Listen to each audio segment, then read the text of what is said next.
This is my second episode, or rather, the second video in the series of linear time fallacies. And I'm going to talk about why linear time fallacy is so important for the mainstream owners of the world, let's say, or um, the mainstream politicians who are running the show.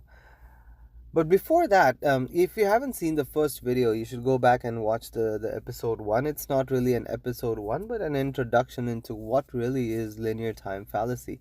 Just to give you a short intro, linear time fallacy is the concept that time that we live in is linear as opposed to cyclical, right? Like a second of a clock, a second of a minute is cyclical, a minute is cyclical, an hour is cyclical, a day is cyclical, a year is cyclical, a decade is cyclical.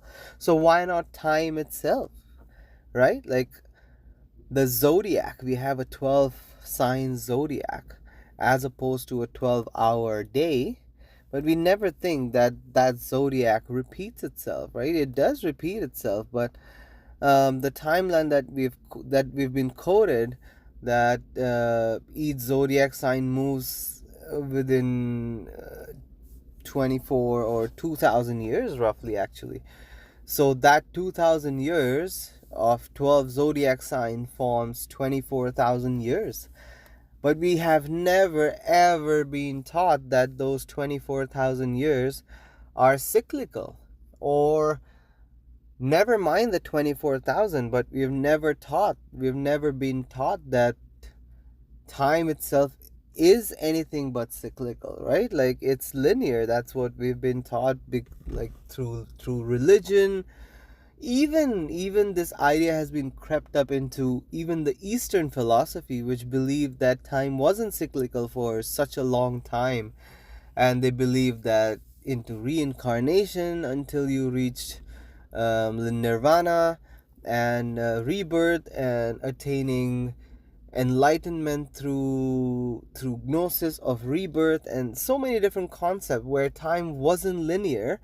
But except the Western ideologies and Western religion and education, where time, the linearness of time was made, like was solidified into the mainstream psyche, and it also slowly crept up into the Eastern philosophies, where now even they, to a lot of like to a certain degree, believe into the concept of an eternal heaven and hell just after one life. And you can see this crept up into the daily topics of like just including um just the plain heaven and hell, or sin and deed, as simple as a written word of God. So that belief actually has very deep rooted uh, ideology behind it. So let me bring you back to the topic. For this, you have to first accept the fact that the world isn't running by itself. It's not on autopilot mode. Countries are not separate in entities, and they're not like fighting against each other.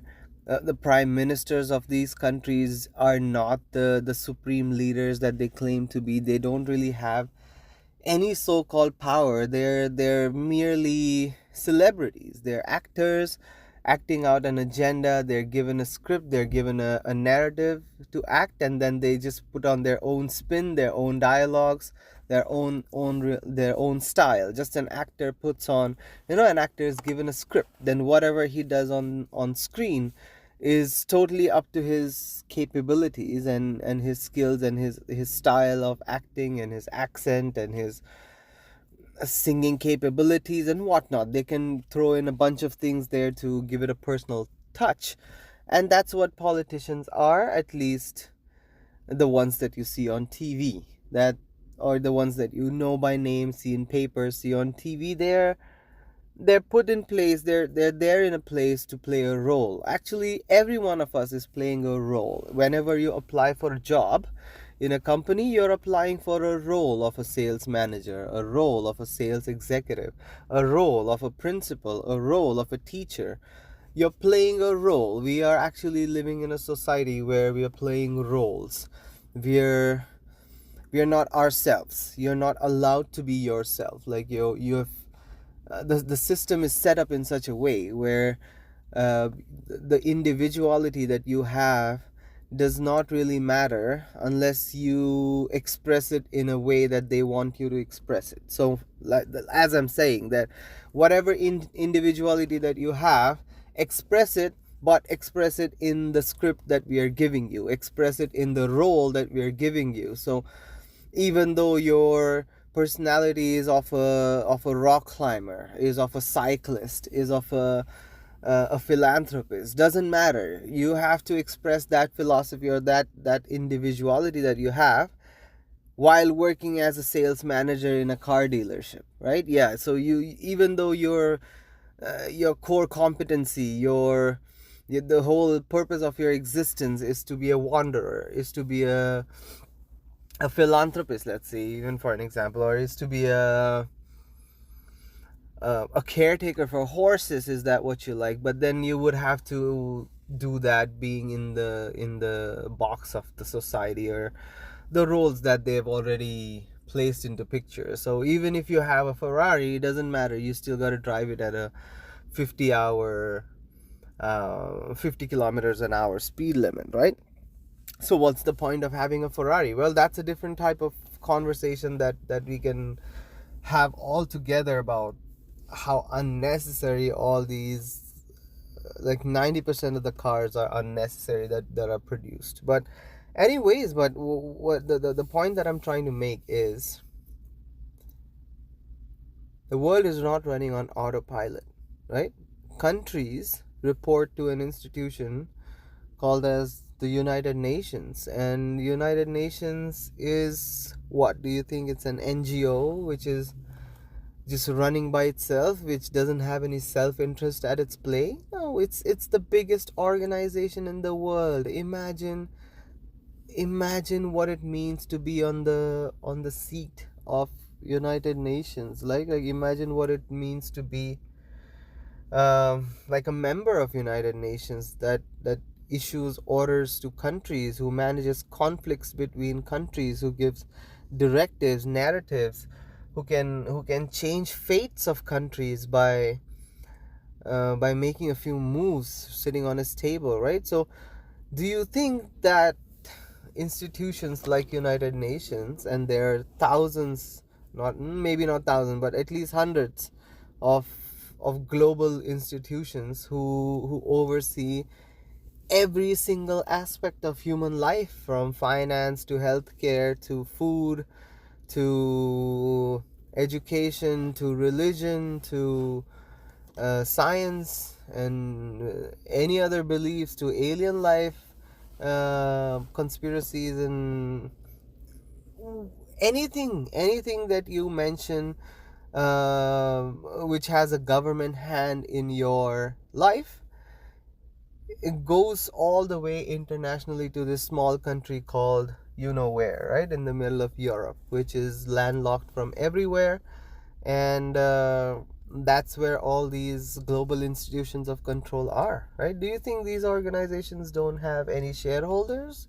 They don't have any mission statement in mind. They don't have any 5-year plan, 10-year plans, 20-year plans? Or do you think these are just like philanthropist organizations? They're just working for the goodness of the society, and kind-hearted angels which don't want to do anything or don't have to do anything with what the world is, where the world is headed, or whatever the outcomes of their decisions are? No, these are actually, United Nations is like the old world East India Company, which was the biggest organization in the world at the time, and was having its own merchant ships, which having its own armies, which was having its own country, even, which was the Venetian Empire, and then which transferred over to the British Isles around the 1600s. But yeah, we'll discuss that later too, the Venetian British connection. But If just 100 years ago, maybe not even 100 years ago, but like in terms of Southeast Asia, India, countries in Africa, as less as like 70 years ago, they were ruled by this foreign entity called the company, which was like in different countries. In India, they would say, oh, it was the British. In some countries in Africa, you would say, oh, it was the Germans. Some say it was the Italians. Some countries it would be the French. For some it would be the Portuguese. Some it would be the Spanish.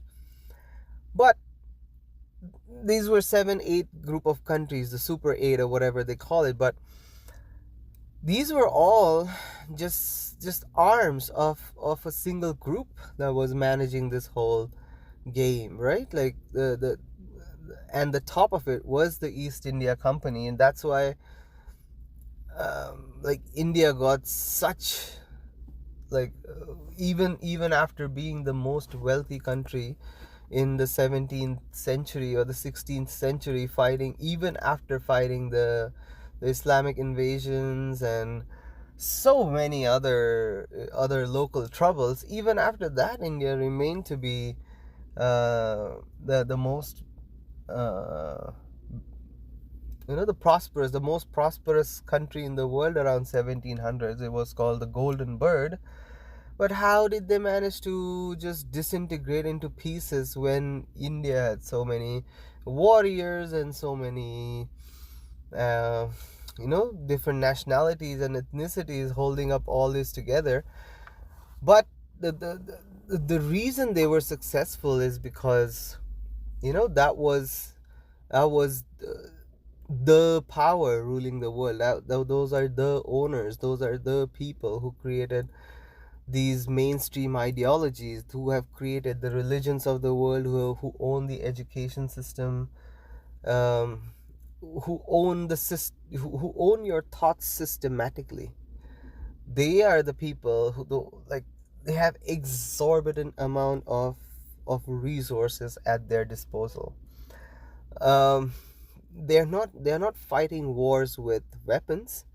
They're not fighting wars with ideas. I mean, yeah, they're fighting wars with ideas, but backing up those ideas are incredible amount of finances and incredible amount of resources and technology that is not even shared with the world, right? Like recently you might have heard of the pager bombings, or so many secret technologies that the general population of the world doesn't even hear, is not even aware that a technology like this exists in the world, because things of those nature are kept hidden from the mainstream audiences and the mainstream media. But there's so many stuff, there's so many things in the world that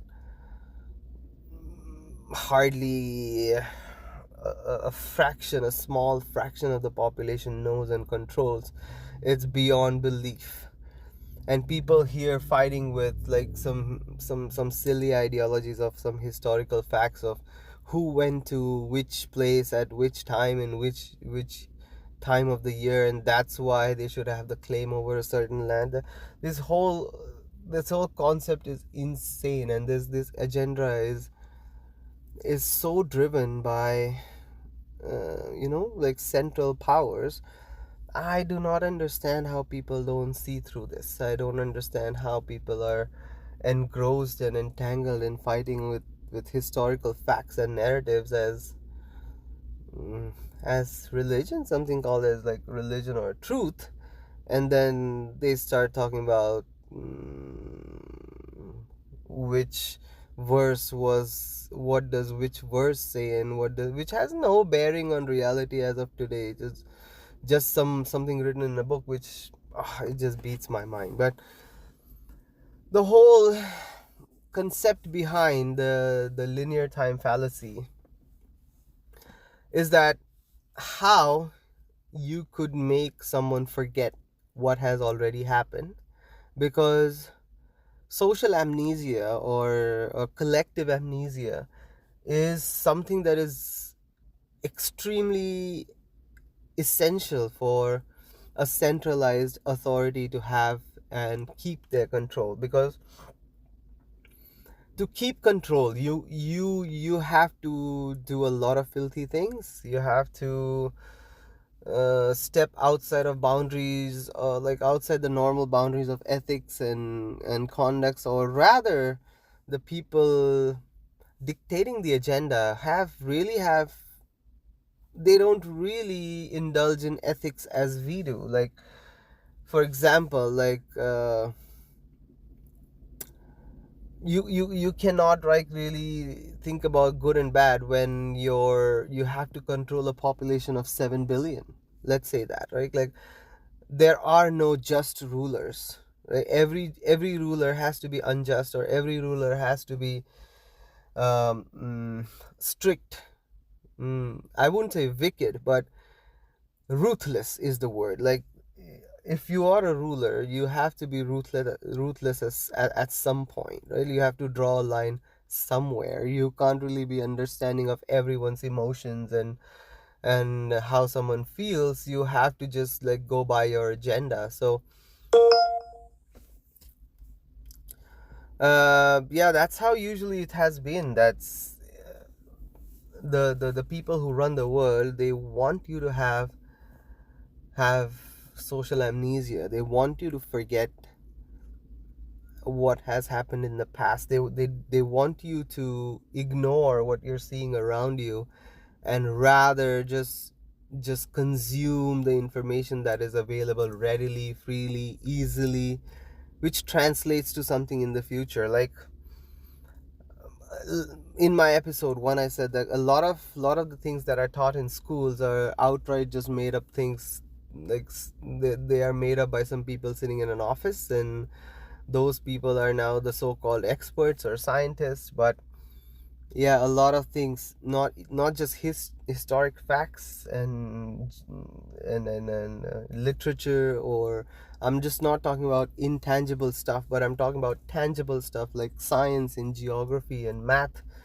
A lot of that is also just gobbledygook, like just expert gobbledygook. It's like good quality literary scams that cannot be caught by general population. Definitely not when you're like 10 years old and 12 years old.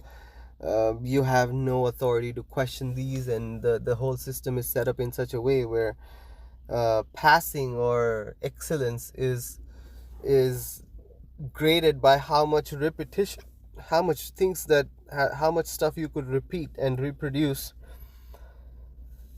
from your memory, rather than how creative you could be, or how effective you could be in a situation, or how could you implement your knowledge in any situation. Yeah, like our academics is rather focused on repetition than rather than output, right? Like, imagine you've been given a laptop space of 50 GB or 500 GB, but then the system that you install, the program that you install to run your laptop itself takes like 450 GB, and then it wants you to do whatever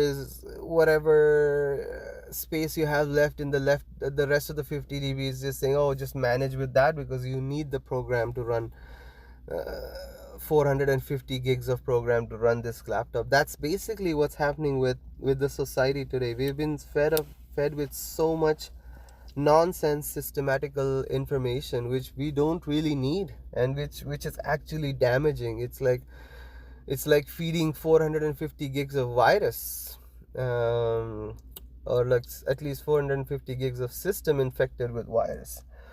That's the state of human mind right now. That a lot of the data that's fed into the brain is almost practically useless, right? Like, imagine a a high school graduate, or even a college graduate. If you pick him up and drop him outside of the society, like you drop him, just take him outside of the system that the humans have built, outside of the transport system, outside of the financial system, and then ask them a few questions, and then ask them like, how would I, survive in this situation, how would I earn money, how would I build a house, they would be clueless.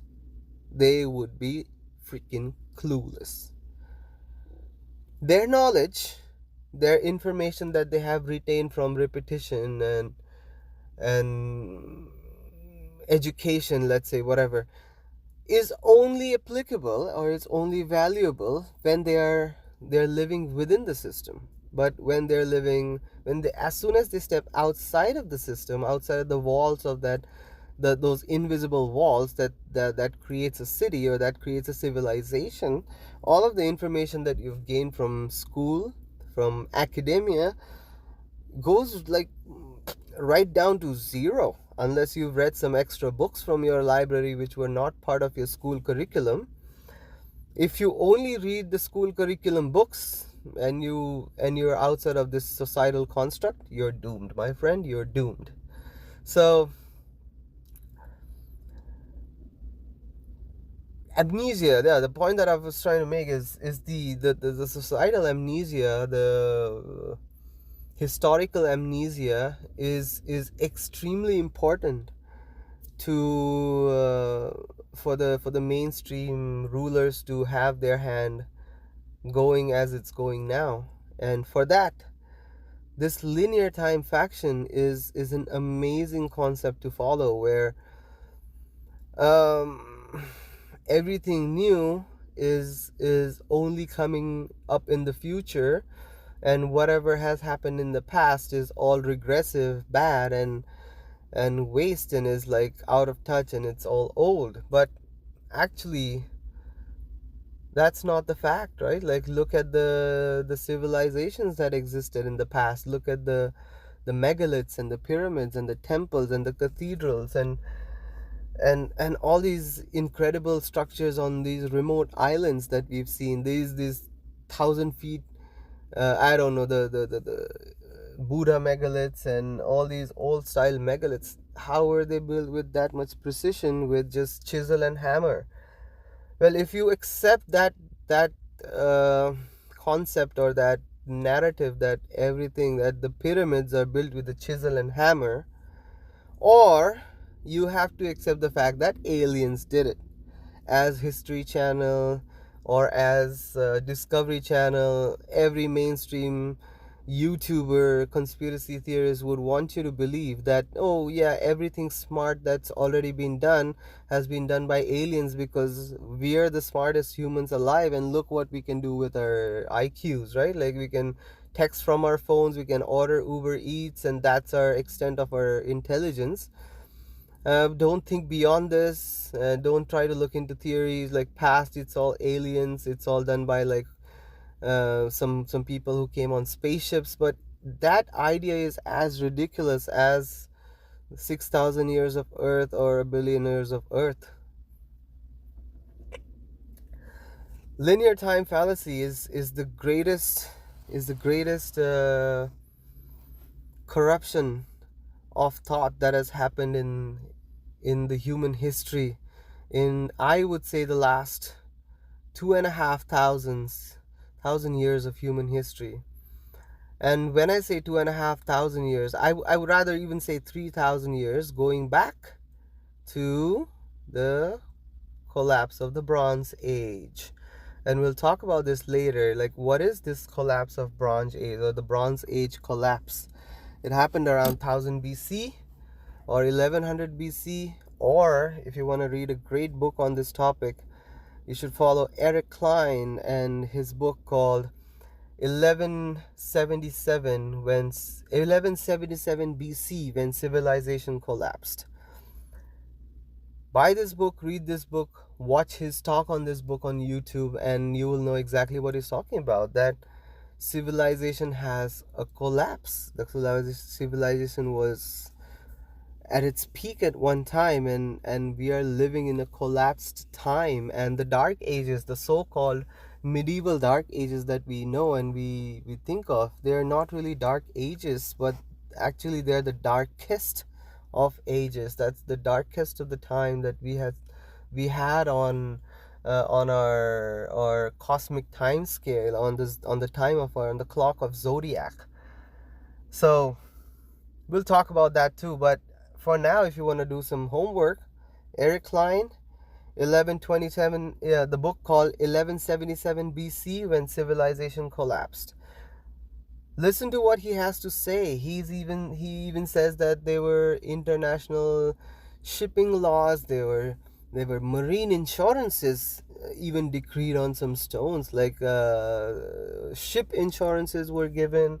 There was a lingua franca, like today, like English is today. There was Akkadian, which was a lingua franca back in the day, and everybody spoke that. There's this records of iron and all these zinc and aluminum being imported from the mines in like Iran or like Persia, old age Persia, Afghanistan, all the way to Tyre, which is today's Israel. And that all ties into the conflict too. So we'll look into that later, but uh, check out the book 1177 BC, When Civilization Collapsed by Eric Klein.